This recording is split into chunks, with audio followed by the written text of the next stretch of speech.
Imagine a civilization that once illuminated the world for 800 years, a religion that gave birth to the first hospitals on Earth, that was the first to record women's rights in legal documents, that taught cleanliness long before medicine discovered bacteria. But today, almost no one recognizes it anymore, not even many of those who claim it as their own religion. Before you continue watching, not because this will amaze you, but because it may make you uncomfortable, and that discomfort is a sign that something inside you is still alive. If you feel this video deserves to be heard by more people, share it, not for virality, but because somewhere out there, someone may be searching for answers to the same questions. Now, let's begin. The year is 830 CE. While much of the world was still living in darkness, in Baghdad, there stood a place called Beit al-Hikmah, the House of Wisdom. There, Muslim scholars translated the knowledge of Greece, Persia, and India, not to dominate it, but to share it. Ibn Sina wrote a medical encyclopedia that became Europe's textbook for 600 years. Al-Khwarizmi invented algorithms. Yes, the same algorithms powering your phone today. Al-Zahrawi performed surgical operations using instruments whose designs are still used in modern medicine. But this is not a story about past glory. This is a story about what was lost and why it was lost. First fact: Islam was the first religion in the world to make literacy an obligation. The first revelation was not a command to pray, not a command to fast, not a command to wage war. The very first command revealed to Prophet Muhammad was only one word: Iqra, read. In the 7th century, when 90% of humanity was illiterate, Islam turned reading into an act of worship. But look at the irony today.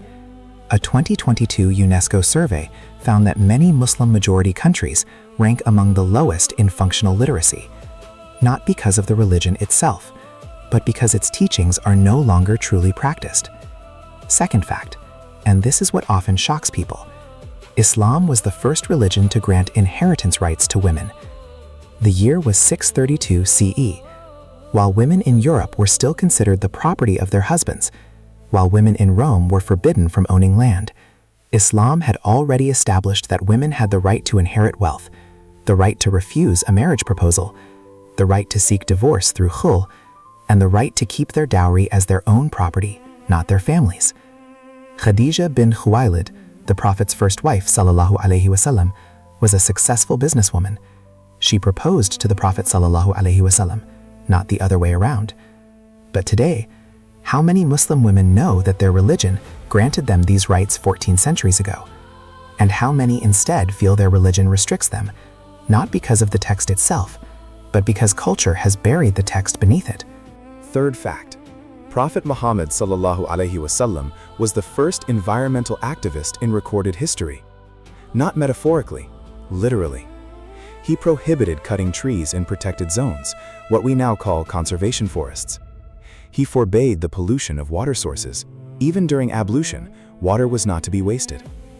He established Hima, protected conservation lands under state care, more than 1,000 years before the United States created Yellowstone, the world's first national park. One of his sayings states, "If the day of judgment comes while you are holding a seedling in your hand, plant it." But today, Muslim countries contribute millions of tons of carbon emissions every year, and almost no environmental movement emerges from the mosque. Why? Now, we arrive at the part that is never taught in religious textbooks. All this time, you may have believed that the people who destroyed Islamic teachings came from outside: colonizers, Orientalists, Western media. But the truth is, the greatest threat to Islam did not come from the outside. It came from within. Ibn Khaldun, the greatest Muslim historian of the 14th century, wrote about this centuries ago in his Muqaddimah. He called it decaying asabiya. When a civilization begins loving symbols more than substance, loving names more than meaning, and loving rituals more than spirit. When mosques are more crowded during Eid than during gatherings of knowledge. When people know celebrities' names better than the companions of the Prophet. When debates about the length of trousers become fiercer than discussions about poverty and justice. This is not an external attack. This is an internal loss. Fourth fact, the one most ignored in the modern era. The Quran mentions the word ilm, knowledge/science, around 750 times, more often than the word faith itself. The Prophet ﷺ said, "Seek knowledge even unto China." In the 7th century, China represented the edge of the known world, a metaphor meaning there are no geographic limits to learning. But today, a narrative has spread within parts of the Muslim world claiming that modern science contradicts Islam, when in reality, modern science was born from Islamic civilization. Roger Bacon, regarded as the father of the scientific method in the West, openly acknowledged learning from Muslim scholars. Copernicus, Newton, Descartes, all stood upon foundations built by Ibn al-Haytham, al-Biruni, and Ibn Rushd. We did not lose science because we became Muslim. We lost science because we stopped being truly Muslim. Fifth fact, and perhaps the most unpopular to say. For 800 years of Islamic rule in Andalusia, Spain, Muslims, Christians, and Jews lived side by side within one civilization. This era became known as La Convivencia, living together. Jewish doctors served Muslim courts. Christian bishops learned Arabic. Philosophers of all three faiths debated in the same forums, not because they erased their differences, but because they respected them. The concept of dhimmi, the protection of non-Muslim citizens under Islamic governance, was far more advanced than what existed in Europe at the same time, where the Inquisition burned people alive for holding different beliefs. But then something happened that changed everything. The year was 1258 CE. The Mongols invaded Baghdad. Bait al-Hikmah, the House of Wisdom, was burned to the ground. Millions of books were thrown into the Tigris River. It is said the river turned black from the ink dissolving into its waters. That was the day the light began to fade. But here is the plot twist history classes never teach. What saved Islam was not the sword. What saved Islam was a book. Amid the destruction, scholars fled to Egypt, Africa, and the Malay archipelago, carrying with them the surviving manuscripts.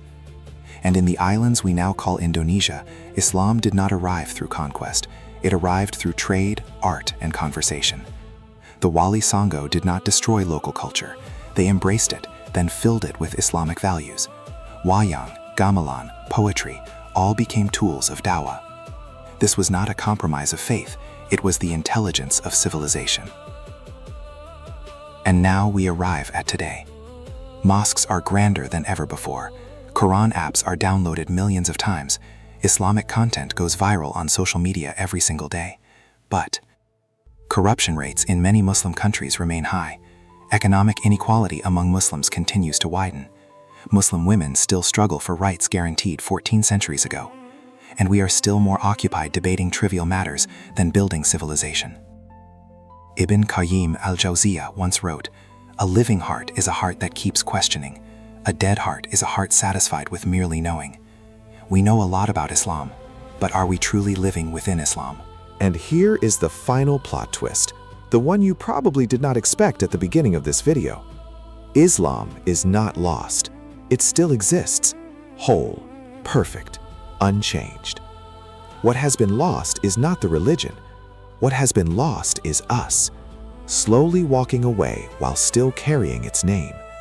The good news? The road still exists, the house is still open, and the first step back is not louder rituals, not harsher debates, but the very thing commanded on the first day revelation descended. Iqra, read, learn again, honestly, humbly, with a burning curiosity. Because the civilization that once illuminated the world was not built by perfect people, it was built by people who never stopped learning.